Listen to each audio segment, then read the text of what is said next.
So I'm going to go ahead and start the recording. And what I'd like to do, if y'all are okay with that, is invite folks this week to read, some of the scripture things as we go through. Let me pull up my PowerPoint. And does anybody not want to read, or are you okay if we just kind of follow, just maybe the order that we did and I'll just call on different people to read? Everybody okay reading scripture? I don't have anything to read right now. Well, I'm going to put it on the screen and then we'll just read it. And Brian, I'm not sure I can see the screen clear enough. I've got watery eyes, so I'm hoping it's just a cold. Okay. But I'm having a little difficulty. Okay. Yeah. If you can't do it, then So everybody's probably familiar with the Jonathan and David story in the Bible. And I want to start out by just talking about sort of 4 theories that have been put forward about their relationship. Let's see, can everybody, So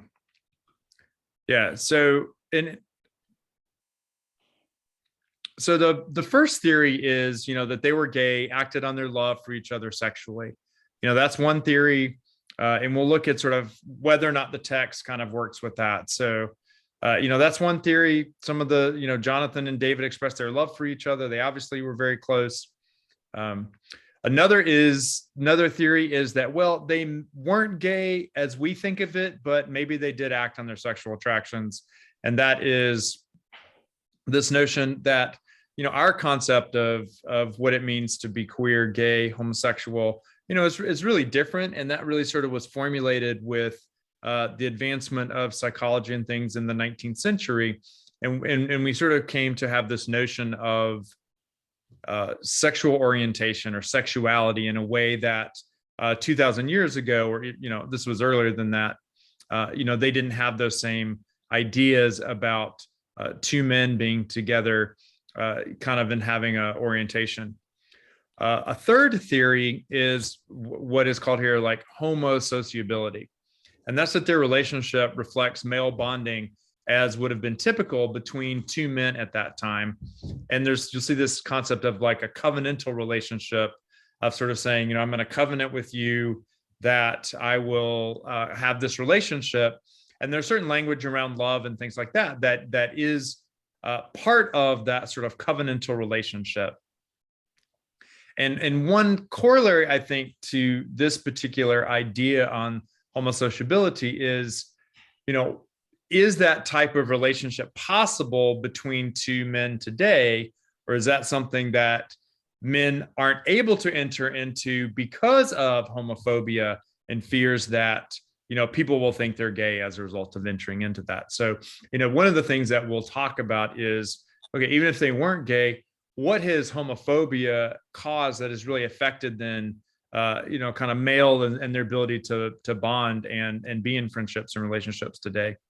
Sort of a fourth theory we'll see how this plays out, is that you have a relationship here where you have a masculine David and then a feminized Jonathan. And that this was sort of important for the writer of 1 Samuel to kind of portray, so that then David, not Jonathan, would be seen as the rightful heir to the throne. So you sort of had to, Saul, God had definitely, decided that Saul was going to be the king. Saul was proper king, and by virtue of, his firstborn should have been then the heir to that. But we see Jonathan sort of stepping aside and allowing David to be the heir. So that sort of theory that says, well, the writers needed to explain why that was legitimate, so they masculinized David and then feminized Jonathan, so that then that sort of transfer made sense. Okay, so anyone, can y'all see these verses on the screen? Is anybody able to see that and would be interested in reading these 4 verses?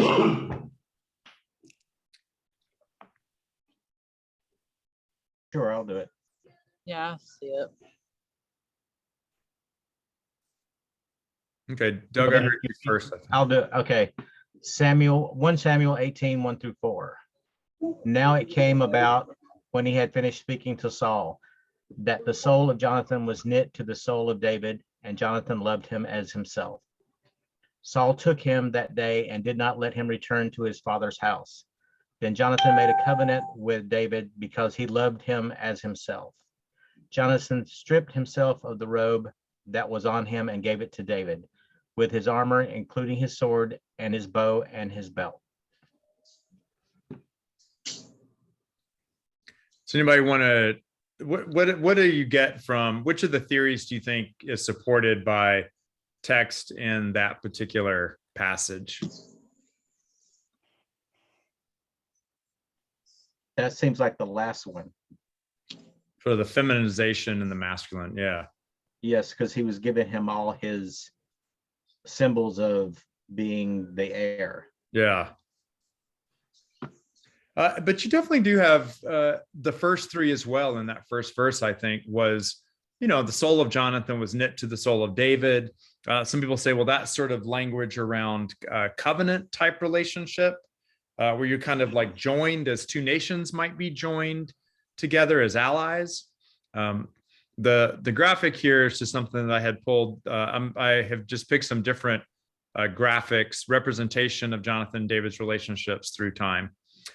So this graphic, I think, we see something that we would certainly today look at as being more sexual than sort of like the way that two men who were just friends would embrace. But I think we just sort of have to recognize that, there have been changes in, kind of what's acceptable male behavior throughout time. Well, and I think the first three probably you could say like the second one would explain the first three. Like it has a relationship with him, and then he does the feminization of it. Yeah, and they're all, they're not. They're all in here. Yeah. And they're not, and each of those theories is not necessarily mutually exclusive. They probably do overlap. Here, that I think that's a good point. Anybody else want to add anything on these 4 verses? Okay, we'll move on. Christopher, would you like to look at the next 7 verses here and read for us? Now Saul told Jonathan his son and all his servants to put David to death. But Jonathan, Saul's son, greatly delighted in David. So Jonathan told David, saying, Saul, my father, is seeking to put you to death. Now therefore, please be on guard in the morning and stay in a secret place and hide yourself. I will go out and stand beside my father in the field where you are, and I will speak with my father about you. If I found out anything, then I will tell you. Then Jonathan spoke well of David to Saul his father and said to him, do not let the king sin against his servant David, since he has not sinned against you, and since his deeds have been very beneficial to you. For he took his life in his hand and struck the Philistine, and the Lord brought about a great deliverance for all of Israel. You saw it and rejoiced. Why then will you sin against innocent blood by putting David to death without a cause? Saul listened to the voice of Jonathan, and Saul vowed, as the Lord lives, he should not be put to death. Then Jonathan called David, and Jonathan told him all these words, and Jonathan brought David to Saul, and he was in his presence as formerly.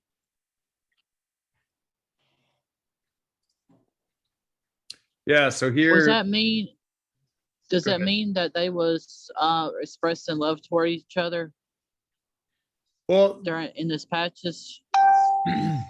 So in the first verse, we say Jonathan, Saul's son, greatly delighted in David. And I did a quick look into see in the Hebrew where that particular phrase is used. And it's used with regards to people normally as like a man greatly delighting in a woman. And so it's really more about love. God greatly delights, though, in us or in different things. So it's sort of, there's a lot of references of God greatly delighting in different things. And then there's a lot of references of greatly delight as it relates to, kind of a man or greatly delighting. There's a lot in the Song of Songs, greatly delighting in, the two lovers in Song of Songs greatly delighting in each other. So this is one of those phrases that, is ambiguous in the Hebrew. It has, kind of some multiple meanings. So we can't necessarily take this language and say, one thing or another. We can't say necessarily that one thing is right or not. One thing I'll point out here is commentators see evidence of who they call like an editor or a redactor, of someone sort of starting out with the text and then someone coming in later and changing the story. And so we have a little bit of a contradiction here, because initially Jonathan's telling David, okay, well, go out and be on guard in the morning and stay in a secret place, but I'm going to go out and stand beside my father in the field where you are. So there's sort of this suggestion initially that David's going to be hiding somewhere where he can overhear Jonathan and David. But then later on, we have this notion, well, that, because it would be sort of risky, I think, for David to, for Jonathan just to go over to where David is and talk to him. So the commentators sort of feel like there's almost two different ideas here about what happened. So I just thought that was kind of an interesting, just a little example in this text about how we see that later editors are changing the story in the Bible in a way that some commentators see sort of a contradiction. 1 Samuel 21 through 11. Any takers on this? And feel free to just say Naoth and Ramah in that first line.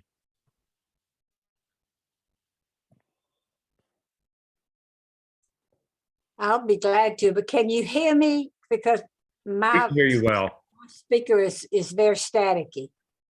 We hear you perfectly. I don't hear any static. All right. Then David fled from Naoth and Ramah and came and said to Jonathan, what have I done? What is my iniquity? And what is my sin before your father, that he is seeking my life? He said to him, far from it, you shall not die. Behold, my father does nothing either great or small without disclosing it to me. So why should my father hide this thing from me? Is it not so? Yet David bowed again, saying, your father knows well that I have found favor in your sight. And he has said, do not let Jonathan know this, or he will be grieved. But truly as the Lord lives, and as your soul lives, there is hardly a step between me and death. Then Jonathan said to David, whatever you say, I will do for you. So David said to Jonathan, behold, tomorrow is the new moon, and I ought to sit down to eat with the king, but let me go, that I may hide myself in the field until the third evening. If your father misses me at all, then say, David earnestly asked leave of me to run to Bethlehem, his city, because it is the yearly sacrifice there for the whole family. If he says it is good, your servant will be safe. But if he is very angry, know that he has decided on evil. Therefore, deal kindly with your servant, for you have brought your servant into a covenant of the Lord with you. But if there is iniquity in me, put me to death yourself. For why then should you bring me to your father? Jonathan said, far be it from you. For if I should indeed learn that evil has been decided by my father to come upon you, then would I not tell you about it? Then David said to Jonathan, who will tell me if your father answers you harshly? Jonathan said to David, come and let us go out into the field. So both of them went out to the field.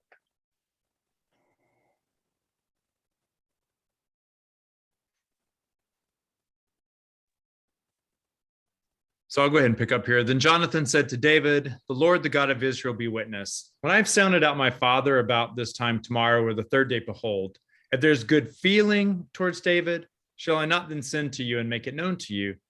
If it please my father to do you harm, may the Lord do so to Jonathan and more also, if I do not make it known to you and send you away, that you may go in safety. And may the Lord be with you as he has been with my father. If I'm still alive, will you not show me the loving kindness of the Lord, that I may not die? You shall not cut off your loving kindness from my house forever, not even when the Lord cuts off every one of the enemies of David from the face of the earth. So Jonathan made a covenant with the house of David, saying, may the Lord require it at the hands of David's enemies. Jonathan made David vow again because of his love for him, because he loved him as he loved his own life. Then Jonathan said to him, tomorrow is the new moon, and you will be missed because your seat will be empty. When you have stayed for 3 days, you should go down quickly and come to the place where you hid yourself on that eventful day, and you shall remain by the stone Azel. I will shoot 3 arrows to the side as though I shot at a target. And behold, I will send the lad saying, go find the arrows. If I specifically say to the lad, behold, the arrows are on this side of you, get them, then come, for there is safety for you and no harm as the Lord lives. But if I say to the youth, behold, the arrows are beyond you, go, for the Lord has sent you away. As for the agreement of which you and I have spoken, behold, the Lord is between you and me forever. Oops. Someone read these verses.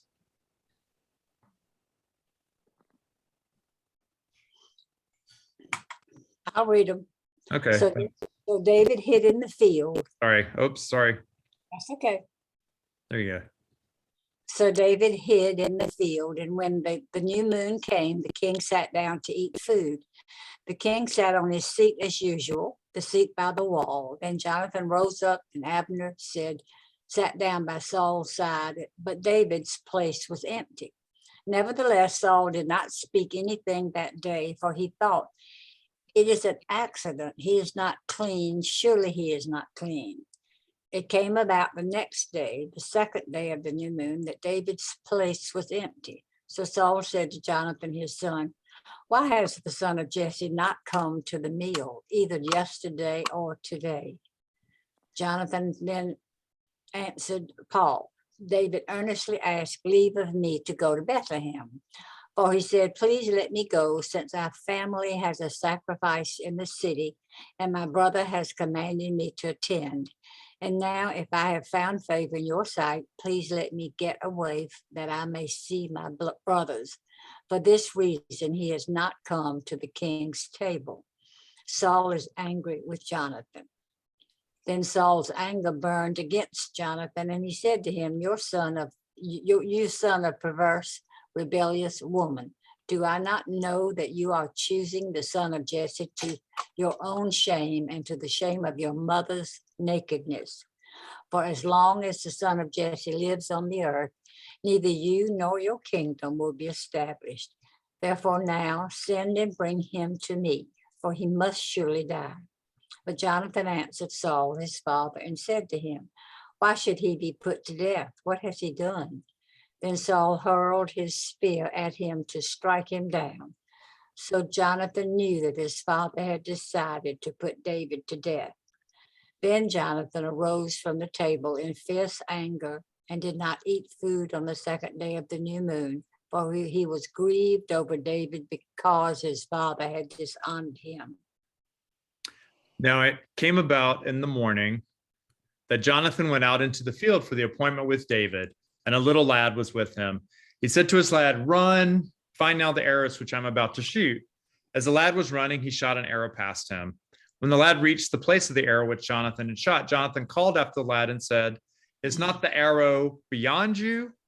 And Jonathan called after the lad, hurry, be quick, do not stay. And Jonathan's lad picked up the arrow and came to his master. But the lad was not aware of anything, only Jonathan and David knew about the matter. Then Jonathan gave his weapons to his lad and said to him, go, bring them to the city. When the lad had gone, David rose from the south side and fell on his face to the ground and bowed 3 times. And they kissed each other and wept together, but David wept the more. Jonathan said to David, go in safety, inasmuch as we have sworn to each other in the name of the Lord, saying, the Lord will be between me and you, and between my descendants and your descendants forever. Then he rose and departed, while Jonathan went into the city.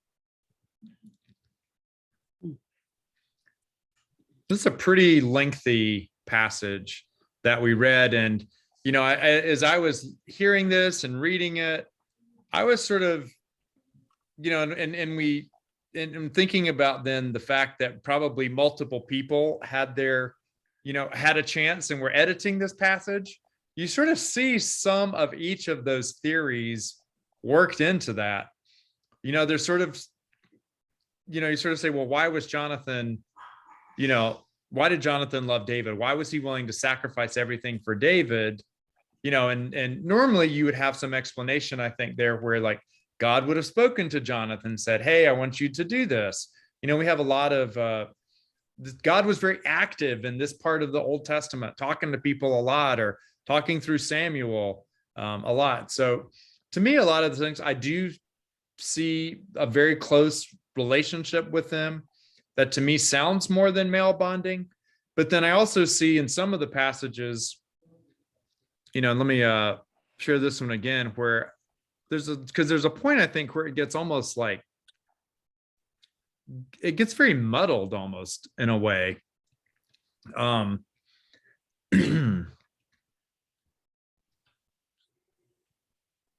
Let's see, where's this real particular, all this sort of in here. And this is, if it please my Father to do you harm, may the Lord do so.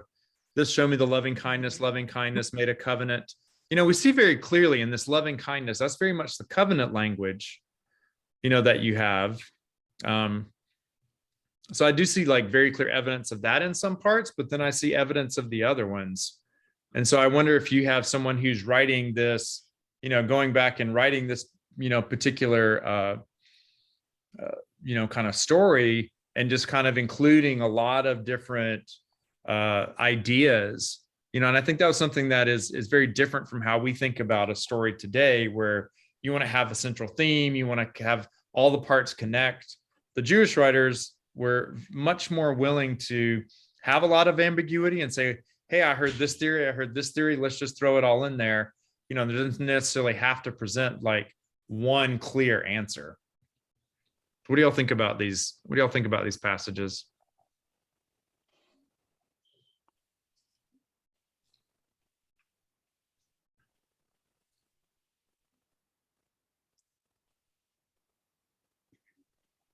Well, it's something I've never thought about. I've read Samuel, I've studied Samuel in community Bible study, and to be honest with you, that was never discussed. Yeah. You're saying that what was never discussed was them being sort of lovers beyond just friends. Yeah. Right. Just that they had a strong bond. Yeah. And that was the extent of what I was taught in when I studied it. Yeah. I thought it was just, I've never noticed it before, but the idea that Jonathan and David are deceiving the father, but yet in the name of God, it just seemed a little weird. So I don't know what to make of that. It just it's an example of something I haven't really paid attention to before. I'm sure it's not the only example. Mm-hmm. I think for me, a big question that's unanswered is, why Jonathan was not like a slacker, right? Like Jonathan was out, and we'll see this sort of later, like Jonathan was a great warrior. Jonathan, by every sort of measure, seems to have been well equipped to be the next king. He's very popular, like even, in some of the battles he and Saul are fighting, like Jonathan's very popular with the military. So it's very interesting to me why Jonathan is willing to put all of that aside, and allow David sort of to ascend to the throne. Because you don't, Jonathan was super competent, and you don't have that kind of divine commission to Jonathan of saying, I want David to be the king, do this because David is the rightful person. So it's just interesting. It's hard for us as we sit here and think about how, relationship between two men or relationship between two powerful people, that Jonathan would be the one to, sort of say, hey, you take the role.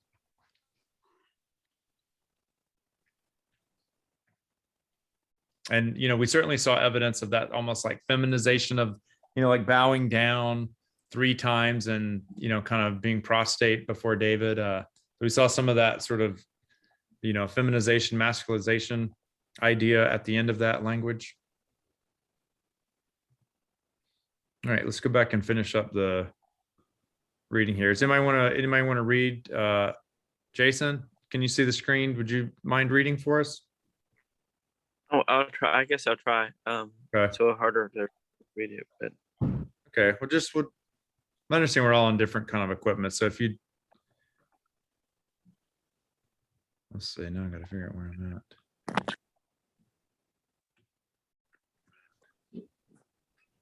This is a more modern statute. So I don't know if you can you see these,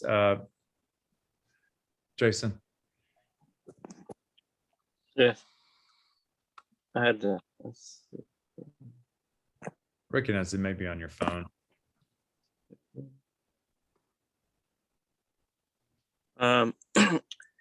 Now David became aware that Saul had come out to seek his life while David was in the wilderness of Ziph at Horesh. And Jonathan, Saul's son, arose and went to David at Horesh and encouraged him in God. Thus he said to him, "Do not be afraid, because the hand of Saul, my father, will not find you, and you will be king over Israel, and I will be next to you. And Saul, my father, knows that also." So the two of them made a covenant before the Lord. And David stayed at Horesh while Jonathan went to his house. And so then this is just the last of the verses that I wanted us to read tonight. And this is in 2 Samuel. You'll notice this is after after Saul and Jonathan are killed. And this is sort of David's just lament. So how have the mighty fallen in the midst of the battle? Jonathan is slain on your high places. I'm distressed for you, my brother Jonathan. You've been very pleasant to me. Your love to me was more wonderful than the love of women. How have the mighty fallen and the weapons of war perished? So this phrase, your love to me was more wonderful than the love of women. That gets a lot of traction as people, kind of want to talk about, what was the nature of their relationship. The other thing that I wanted to pull out from this prior section was this verse 30. Saul's anger burned against Jonathan, said to him, "You son of a perverse, rebellious woman. Do I not know that you are choosing the son of Jesse to your own shame and to the shame of your mother's nakedness?" I don't know if you all remember a couple of weeks ago, we had looked at those particular concepts. And, that's one of the strongest possibly arguments that they were actually engaging in some sort of sexual relationship, because it's talking about, do I not know that you've chosen Jason to your, I'm looking at Jason, David, to your shame. And, that whole notion of like uncovering nakedness, like having sex that we had, talked about, and sort of bringing shame to your mother. So that I just wanted to make sure we kind of had looked at that particular verse. So for me, as I look at this, I'd love to see, kind of like a gay relationship between the two of them and think about it in that way. I don't know, whether or not that's the strongest reading, but I don't know that any of the other ones are any stronger, quite honestly. I think there's a lot of ambiguity here, and I think maybe, that's helpful for us just to sit with that and think about that.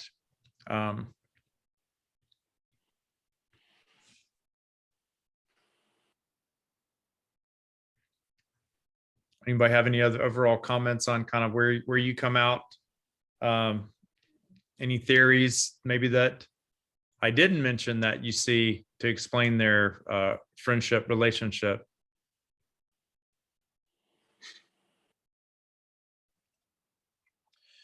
Well, you had mentioned like that there were some verses and it's based on like the traction of events, like that there might have been some editing involved by people later involved. So it kind of makes me wonder, it's like, basically, like, if perhaps we're getting like a almost like just maybe perhaps attitude at the time, like perhaps we're getting a watered down version of what their relationship could have been. I mean, if there's possible evidence of like some tampering in the story, and even after the fact, there's still at least something. Even if you can't say what, there's some kind of deeper connection. Yeah, I think that's a really great point, Zach. And like we sort of had talked about this a little bit ago when we were looking at Leviticus, and there's almost some evidence in Leviticus that there were, like we talked about, there's this evidence of, well, don't have sex with your uncle. And we'd said, well, that's not really necessary to say if you just shouldn't have sex with another man. And so, I think your point here of, someone kind of clunkily coming back and, trying to throw in all this sort of covenant relationship stuff, and it not really working. And, it's interesting, the part where Jonathan and David kiss, there's some modern English translations where they say, they say that they shook hands. So there's some modern English translations that even go further in trying to, steer you away from thinking that they had any sort of relationship by changing and saying, well, that's really sort of the equivalent of, how things would be now would be, we don't kiss anymore, we shake hands. So let me, get rid of that.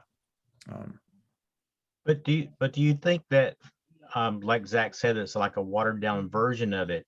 Do you think they didn't go the other direction because David is such a pivotal character in the Bible, and they didn't want to tarnish his name, so they didn't come outright and say that it was a relationship? Yeah, I mean, that's definitely a strong theory, because a lot of the stories had been passed down, and it was only during the period of Babylonian captivity, where and probably we can do, should do like some Jewish history, but a lot of the stuff got pulled. A lot of these stories were oral in nature. A lot of there were different writings, and they all kind of got pulled together when the elite Israelites were sort of taken away, and they were resettled in Babylon after Babylon came and destroyed, like the Israeli kingdom, and then destroyed the first temple, Solomon's temple. The Solomon's temple, there's a period of time where they didn't have the temple. And so some of these writings were sort of trying to make a more glorious history for Israel than they really actually had. And then also, like you're saying, there seemed to have been a rediscovery of some of the more moralistic ideas about how people needed to act. And we see some evidence of those being put back in later. And so that sort of idea, that theory, Doug, it's not something we can prove, but there's a lot of evidence consistent with that, right? I think that's one of the things that we really always have to think about with regards to the Bible is, the way the received text that we have, is all a result of a lot of editing and changes and making decisions about, well, these were the right words versus this, or 20 of them say this, 7 say that. Well, this is a more difficult reading, it doesn't make as much sense, so these 7 will override the 20. Like, that's a principle of biblical, as you're putting together a manuscript, if it's something that makes less sense, then you will keep that against the majority of what people have, because the assumption is that people were trying to change this so that it made more sense. There's no reason why it would say this, so we'll keep this because we can't figure out why it would say this, and we'll get rid of the majority stuff. So that's sort of the way, like, the whole, the Old Testament, all the manuscripts that we then have translations from were put together. And so I think that's one thing that people just really don't understand about the Bible. And so I think as we sort of come and we read this story about Jonathan and David, we don't know we don't know what the original story actually said. There seems to be lots of evidence of later writers kind of adding things. And you can even see as we're reading this, I hear very different writing styles, right? Like you have some people who are they're moving the dialogue along. There's the pacing, there's action. And then you get this very like stilted kind of like, and I shall do this, loving kindness, and I shall do this, and I shall do that. And it really, for me, kind of like slows down the action, and then it'll kind of like pick up again. And so and even like in the Hebrew, when scholars look at the Hebrew, you do see like a different kind of words and language and syntax and things that are used in some of these. So for me, that's just something that I had no idea about, that I learned in seminary. That's just really fascinating. And as I go back and read these things, the evidence is pretty clear that this happened. Even in the English, I can see that this happened, just because as we're reading it, it's so dramatically different, in terms of the pacing and the language and things.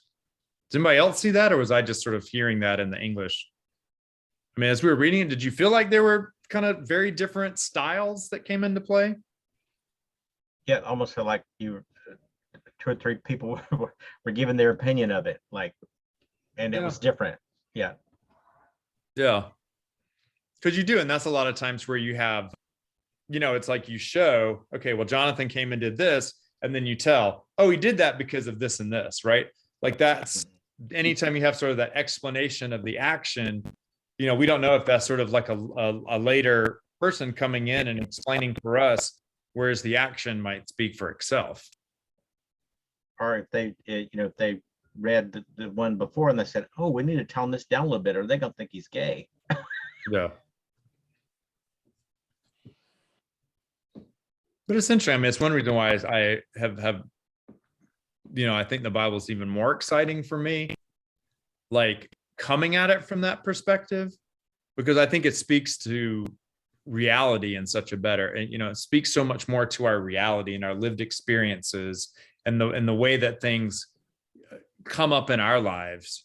And I think it's something where then you really see the danger of, just like picking a Bible verse out of that and saying, well, no, here's just a lesson for me. I've got this Bible verse right here. You sort of say, okay, well, that doesn't really make a lot of sense outside of, and not that there's not great mantras to be found in the literature. It's a very different way of approaching it that I don't think is as kind of, it's not really as true to the source material. I mean, it's kind of grapple and wrestle with the overall story.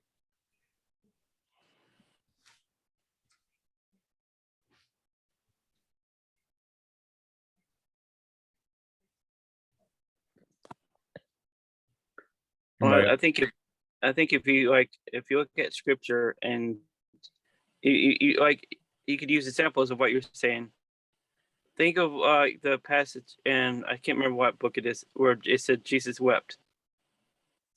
Now, those are two words, but people who have preached on it have made whole sermons on two words.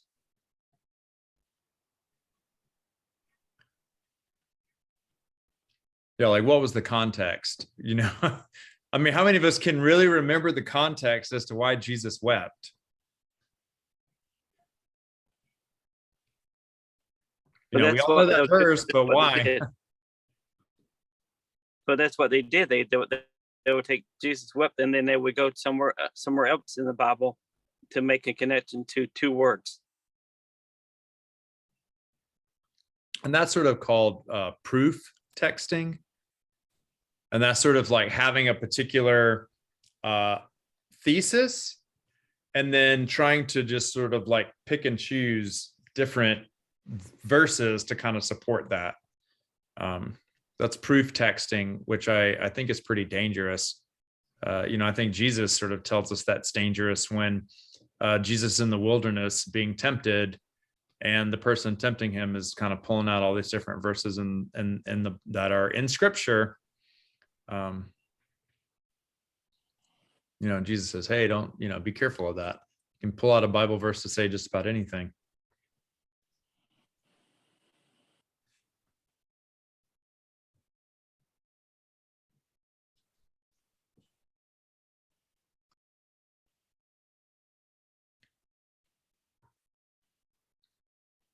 Any final thoughts on David and Jonathan? Well, if it's a covenant, if I mean, I think to say that it's just a covenant doesn't mean that it wasn't a romantic relationship, because doesn't the Bible use the word covenant to refer to a marriage between a man and a woman? Yeah, the covenant of marriage. Yeah. So what I'm saying, so your point is that, well, yeah, maybe they did have like a special covenant bond that was formed, but why? Like even at the end of the day, why was Jonathan so willing to give that up to David? And it's maybe, we know David was very good looking, right? Like the Bible tells us David was very good looking, and maybe, maybe you're right. Maybe that is the basis for the covenant. All